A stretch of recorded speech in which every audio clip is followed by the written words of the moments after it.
Now, last night, the Vancouver Bandits took home some big wins at the Canadian Pro Basketball League Awards. Kyle Julius got Coach of the Year, Mitch Creek got League MVP, and Tyree Samuel got Canadian Player of the Year. But it's kind of a bittersweet victory for the Vancouver Bandits fans. They're still recovering from a controversial loss in their first playoff game last week. Here's just a little of what it sounded like at the game after 3 controversial calls by the referees.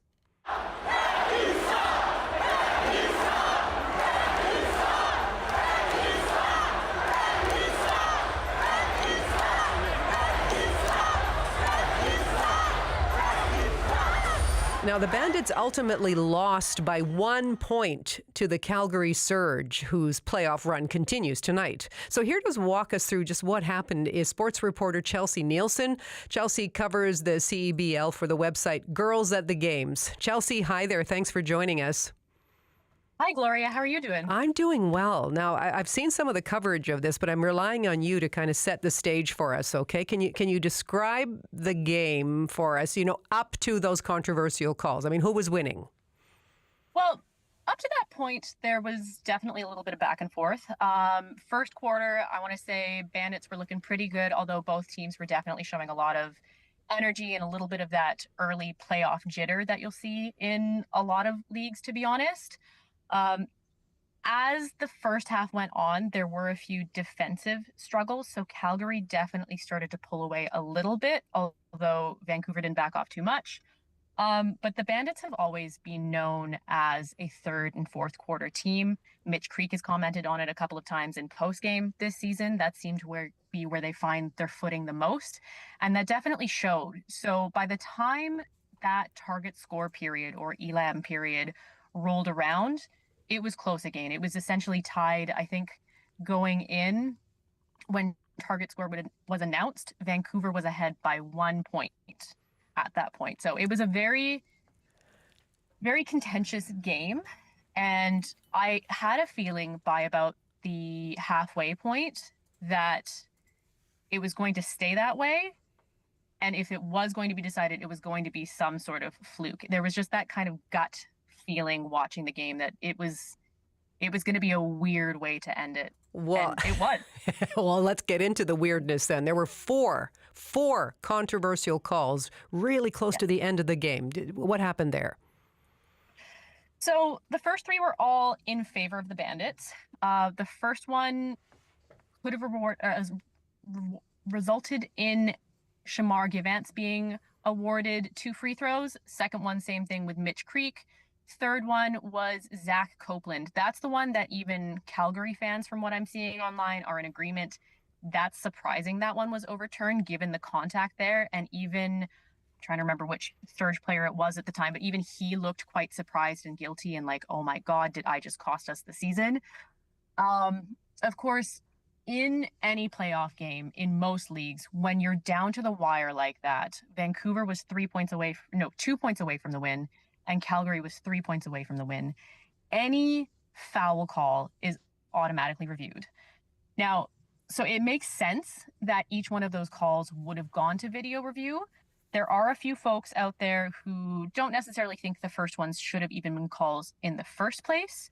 Regardless, the fact that there were 3 foul calls, all 3 were overturned, and then there's suddenly a 4th, this time in favor of Surge, that is not overturned. That's surprising. That's odd. And I think it's safe to say that that's unusual in any sport, let alone basketball and the CEBL. Okay, so you were there. What was the atmosphere like at the time, courtside? Ooh, it was interesting. Everybody was very tense. I know personally I was shaking. People were jumping up out of their seats every time a whistle was blown. I had like 10-year-olds around me courtside who were almost rushing onto the court. Like, it was very intense in a way that I have not seen all season. Some of these other sold out games earlier in the season, yes, the place has been pretty rocking. Everybody's loud and rowdy and having a good time. But this was one of those games where even from the get-go, everyone was loud.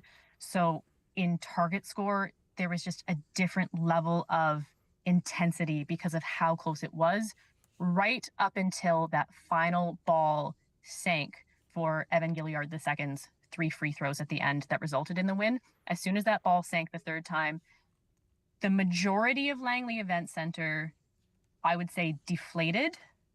They got very quiet, except for a few who did start throwing some objects at the officials who were there. Wow. Okay. Well, and you pointed out, I mean, the anger continued for days afterward this week. What have you seen online? I've seen a mixture of things, to be honest. I have seen a couple of videos of people like commenting on it with their own thoughts. I've also seen a few comments underneath both Bandits and Surge posts talking a little bit about how people don't understand how the league could let something like this happen. There's a lot of debate, as always with video review, as to whether or not it actually does get the call right. And at what point do you sacrifice game flow for getting the call right? I've seen some more sassy comments in some of the comment sections.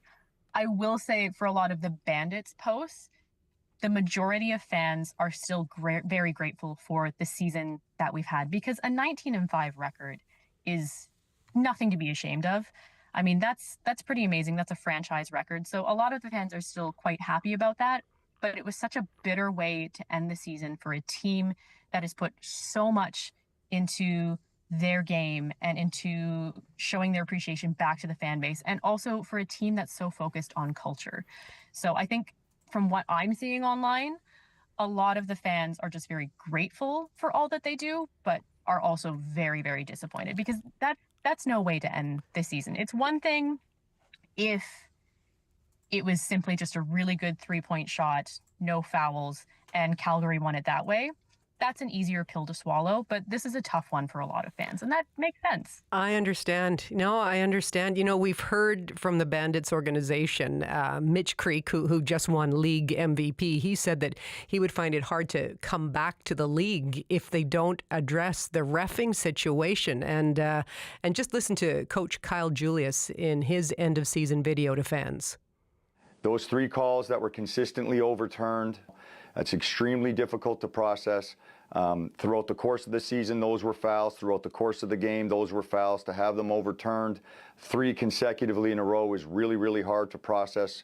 You know, we feel like we won the game 3 times. At the same time, we're already building for next year, because we're not going to slow down, and that's the culture we have here, and that's what we're all about.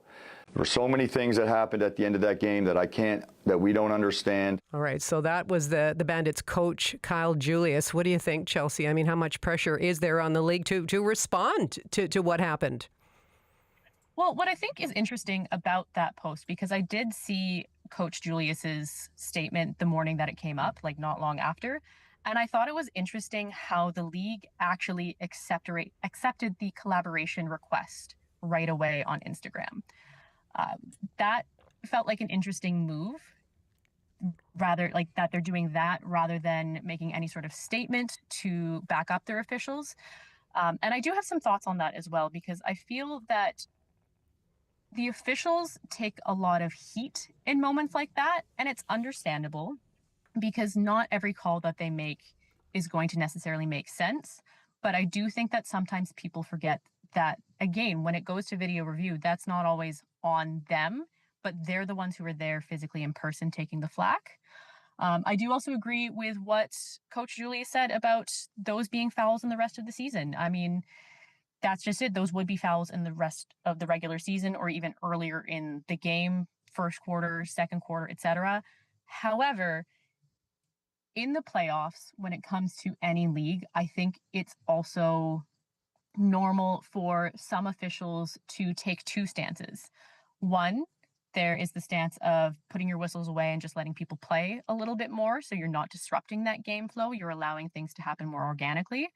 But then on the other side, you have what I feel like happened in target score time, where it's every single play they're blowing, they're calling, they are making a statement. They're making it known that these things are not acceptable. So you need to watch what you're doing. You can't be fouling like that.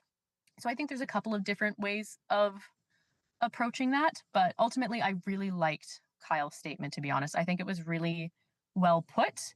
And I do like that he issued that right away.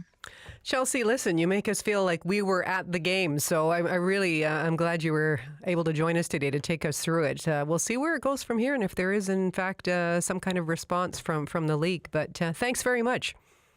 Yeah, thanks for your time, Gloria. That's Chelsea Nielsen, a sports reporter with the website Girls at the Games. And again, CBC is waiting to hear back from the CEBL on this.